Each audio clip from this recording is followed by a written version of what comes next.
Ce jour dédié pour la réussite de Laetitia Esther Bat Jamila Tzipora et de Michael Avraham Ben Jamila Tzipora. Que Dieu les bénisse. On a parlé la dernière fois de l'importance de fixer un temps de Torah. Alors on pose la question, qu'est-ce qui se passe si maintenant quelqu'un est en voyage?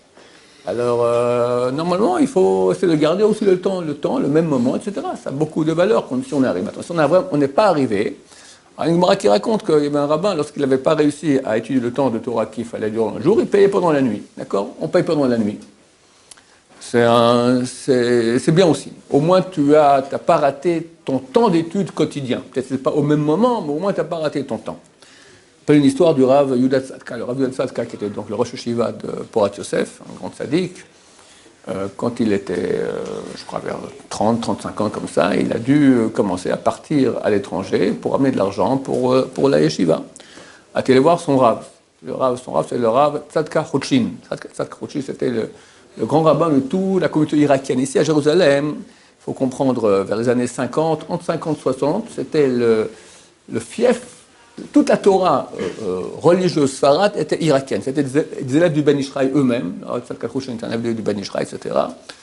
Alors quand le Rav Yosef est venu, il n'était pas d'accord avec le du Ben Ishraï, ça fait des guerres terribles, d'accord? C'était les élèves du Rav Yosef. Le Rav Yosef a dit dans un cours, là dans le Sidour du Ben Ishraï, il ne faut pas dire Marnia Mini, Marnia Zedin. Ils sont tous allés, ces élèves, dans les synagogues, ils ont barré le mot comme ça, ça a fait un scandale, ça fait des histoires, bon gentil quoi, pas... Donc Rav Ovadia est venu, il a un peu changé un peu les coutumes irakiennes. Le Rav Tzadka Chochin lui a dit non, je ne te bénis pas. Écoute, Rav, je suis obligé, j'y vais, c'est de l'argent pour la yeshiva, etc. Tu vas en route, ça arrête? En aucun cas. Mais pourquoi? Parce que je sais à l'avance que tu seras obligé de rater des prières en Tzibour. Tu prends l'avion, il y a un moment. L'avion part à 9h, on va dire, l'avion part à 8h30, tu fais ta prière à 7h, tu ne peux pas la faire à 7h, à 7h tu es obligé d'être déjà au check-in, d'accord, tu ne peux pas. Donc tu vas forcément rater des prières en Tzibour, donc moi je ne peux pas te donner une bénédiction pour un truc que je sais qui est tordu à l'avance. Mais Kvodaram, Kodarav, désolé. Enfin il dit, ok, je prends sur moi, Blinedam, je prends sur moi, jamais je raterai une prière Betzibour. Et le Rav l'a béni. Et messieurs, il a fait des dizaines de voyages à l'étranger, et à quel point c'est difficile, jamais il a raté une prière Betzibour. Nous, des fois, on reste dans notre lit, et on rate la prière Betzibour. Shem Ishmor. Dans ces conditions-là.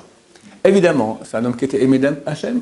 Plus tu investis, plus tu reçois. C'est comme ça, c'est comme l'amour, d'accord? Plus tu vas donner à tes enfants, plus tu vas les aimer, plus ils vont t'aimer.